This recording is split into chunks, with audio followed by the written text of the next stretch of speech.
Добър ден! Ето го и първото видео за новата година. Това е кутия на Suzuki Swift 4x4, 1 и 3. Проблема е скъсан диференциал и липса на 4x4. Който иска да разбере дали му работи правилно 4x4-то, тъй като има доста хора, които като им откаже 4x4-то започват да сменят раздатки и да се занимават с неща, които са напълно безмислени. Включвайте го на някаква скорост, докато кутията е на автомобила. Сваляте раздатката и ето. Това нещо не трябва да се върти, защото това нещо, ето къде е новата част, е отлято директно на самата касета. Ето. Сега ще разглобим кутията. Това е чисто ново. Сега ще разглобим кутията, за да видим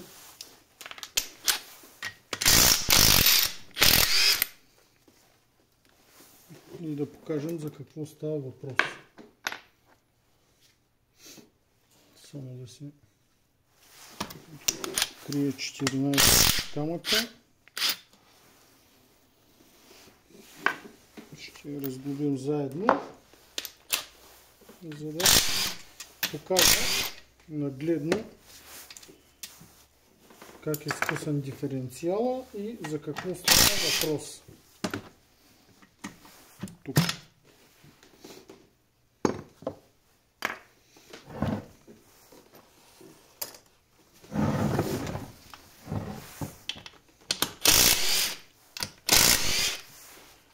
До сега не съм правил видео, тъй като нещо след новата година имах проблеми с кръста. Нещо не ми беше особено на кеф, нямам представа какво се беше случило.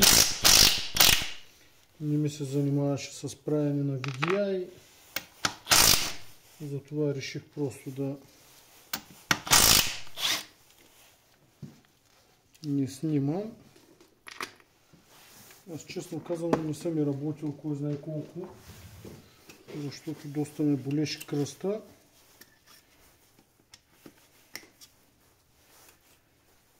Вече от началото на миналата седмица започнахме малко по-нормално да работим.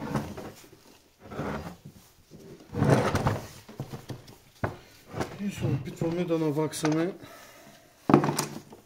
времето, но е доста трудно, защото отговорите се вървят.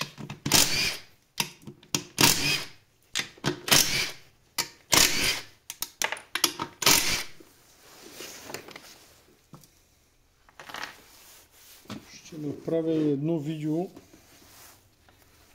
за една Honda Jazz.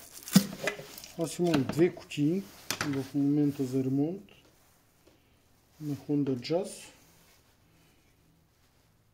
Но едната, тази вече е отваряна, някой е чувъркал тук,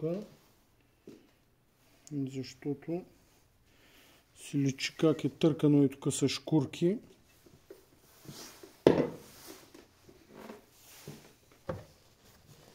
Едната кутия ми я пратиха от Кипър да я ремонтирам.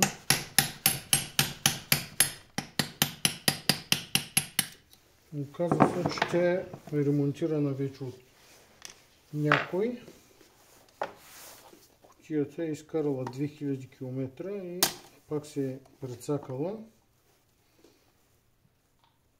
Казали само на клиента да я изхвърли, защото не ставала. Кутията имала сериозни проблеми. А то реално на кутията и няма нищо, просто човека, който я ремонтира, не знае какво прави. Както обикновено в повечето случаи се получава. Но в следващото видео ще ви покажа за какво точно става въпрос там. Сега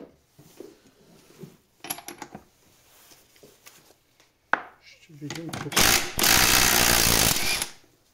И за какво става въпрос в тази въпросната кутийка.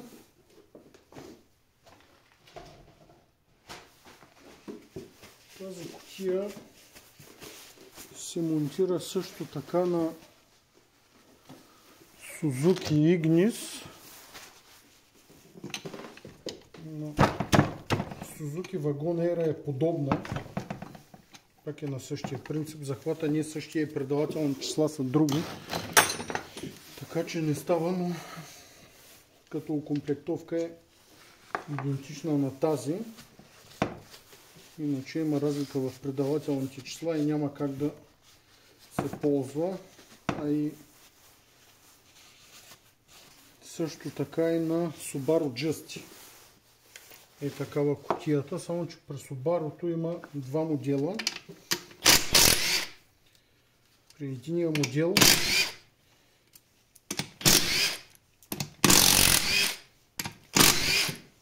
ето тук е с една капачка с 4 болчета и при нея е с конусно-ролкови лагери на диференциала. А тук са съчмени. Там също го има този проблем с късането на диференциала. Имам и такава кутия при мен. Е идвала с късан диференциал, само че там не можах да му намеря диференциал. Но за тези има и се предлагат, няма никакъв проблем. Мога да поръчам. Няма никакъв проблем.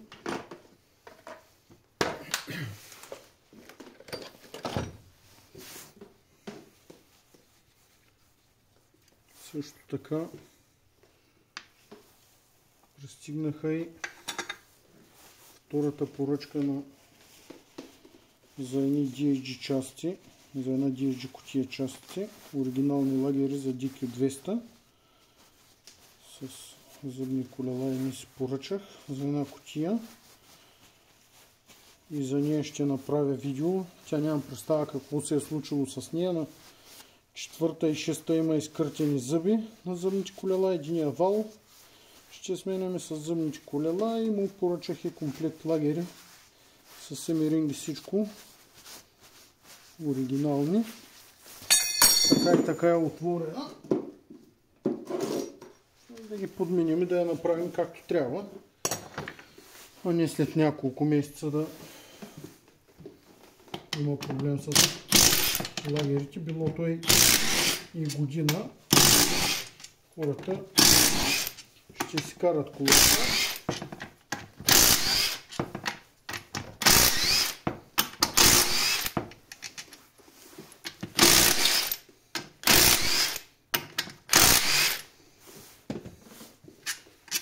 И както някои вече знаят, такива, които са идвали при мен, са ми били клиенти, че като правя нещо или го правя както трябва, или просто казвам, че не мога да помогна.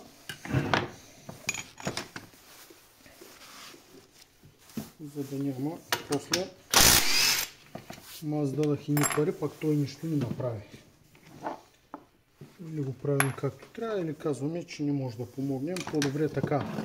И това е и моя съвет към всички, които се занимават с ремонт на автомобили. Когато нещо не можеш да го направиш или не си сигурен в това, което правиш, по-добре кажи на човека, че нямаш възможност, отколкото да вземеш едни пари, после да тръгнат приказки, че дори той да е пожелал да не го направиш както трябва, да си направите експеримент, след като се окаже, че не се е получило, веднага ще изкара теб виновен, затова по-добре не се занимава и кажи, че нямаш възможност и да се търси някой друг. Защото винаги, когато нещо не се получи, рефлектира върху теб. Той няма да каже ми да, аз пожелах така да стане, ще има после. Аз му дадах пари, а пък той нищо не направи. Неща, които съм ги виждал с очите си. Затова го казвам като съвет, защото съм го изпитвал на гърба с това нещо и по-добре е така.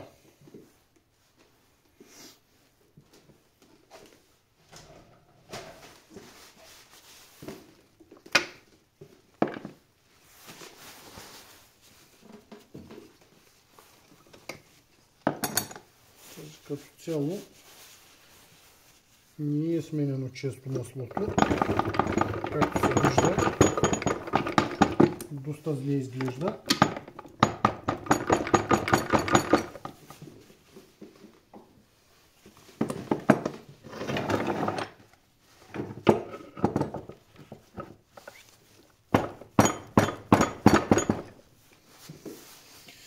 Добре, ще я чукнем с гумения чук.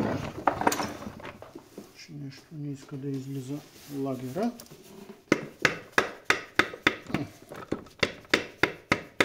Готово.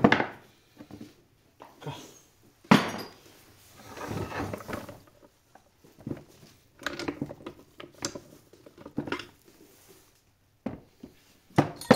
Извадихме ги.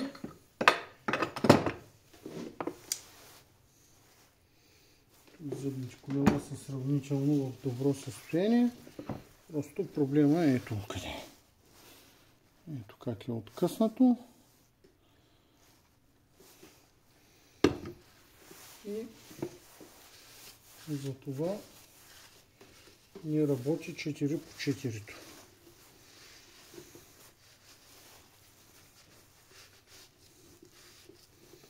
Реално то тук през това. През този отвор минава полуоската за предното придаване и до някъде го крепи и може да се каже, че ако е кола, която я карат само в градски условия или я кара някой, който не обръща внимание на някакви шумове, изобщо няма да разбере, че му е скъсан диференциала, докато не се наложи да ползва 4 по 4.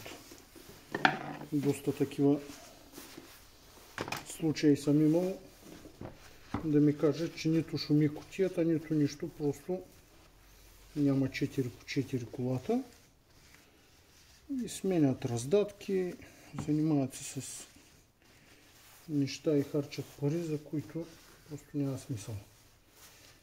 90% от случаите е това проблема. Много рядко се случва да счупи раздатката. Чувал съм от 2-3 до сега за счупени раздатки. Аз лично не съм виждал до сега счупена раздатка. В повечето случаи се къса и тук диференциала. И то обикновено се получава от блокирала вискомуфа или от разбит лагер тук на диференциала. Тъй като реално няма чак толкова сила, то е 1,3, че да го скъса. Просто това се получава от износени лагери, вибрации или присуивта в дървена вискомуфа. При завой натяга тук диференциала и го троши. Обикновено. Той вагонера също и той е с вискомуфа. За единица не помня, но мисля, че всички са с вискомуфи. То няма как по друг начин да е. Тъй като тук няма трети диференциал. Тук е кутията от тези шлици.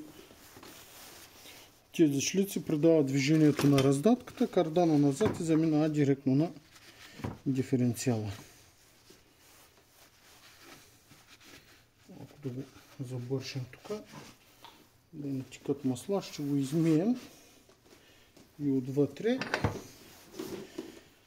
И, приятели, това е с кутията на Suzuki Swift Видяхте за какво става въпрос. Ще измием корпуса. Ще прехвърлим от този счупения. Ще прехвърлим сателитите и планетите с короната. Тази гривна също ще я извадим от тук и ще я сложим на другия диференциал и сглобяваме и клиента спокойно може да си кара колата. Това е всичко за днес. Лек ден! Чао!